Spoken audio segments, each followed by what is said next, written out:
So one thing that you can do to make Google Slides creative in your classroom is you can use it for pre-teaching. This is an example of something that I did in kindergarten and first grade prior to their trip to the Gala Theater. We went on a field trip to see a play. And in class, before we went, the day before we went, I created this presentation so that they could have some background information on what they were going to see. So I'm going to put the presentation in present mode. Oops, and I'm going to back up to the beginning. And here's the title. So I started with the title. I think I put this presentation together in about 15 minutes, and it was very easy to do. And I used the materials from the website to give me the information about the play. So instead of just explaining it to the kids verbally, I wanted to give them something visual and so that they could have more background information going in and that they could make more connections. So I broke down the vocabulary that they were going to hear because the play is in Spanish and English.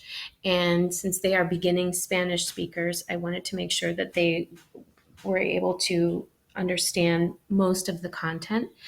So I gave a visual with the vocabulary word. So here we have the setting of the play. I explained la obra is play, and then I gave them a picture of el parque and then the ciudad, and explained that there were 6 animals were the characters in the play. Then I gave for each character, I broke it down even further, and I used sight words that they've been working on in class so that they could see the words on the screen and we could do it together in a class. Hay un gato. So in the play, they know now there's going to be a cat and there are going to be 4 mice, and we broke it down in class by counting in Spanish, 1, 2, 3, 4. And then hay un perro, there's a dog. And then I explained more of the setting.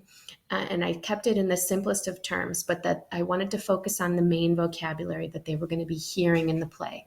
So I explained that the mouse in the story is the library mouse. So they already know the word for library in Spanish. So I highlighted the words mouse and library. Gave them the visual to go with it. And then I explained that this mouse was going to go out into the big world. And we focused on this visual for a minute. And I explained to them what that was about so that they could understand when they're watching it in the actual play. And so you'll see I just kept, kind of going through the storyline and breaking it down into comprehensible chunks for the kids. And really focusing in on the main idea of the play and some of the main vocabulary words that they were going to be hearing. Now, I had not seen this play prior, but there was some information that I was able to print out from the website, and I just used that information to create this slide presentation for them. And then I explained at the end kind of what's going to happen at the end. This kind of activity was really important for the kids. When they went into the actual play, they were able to have great background information, and they were able to make a lot more connections than they would have if they had just gone in with me kind of explaining what the play was about and then just having them sit through it in the second language. At the end, we reviewed some of this vocabulary and kind of played a game with using animals. And it was really a lot of fun. And this is a great way that you can use Google Slides to make pre-teaching more fun and hopefully more meaningful for the kids.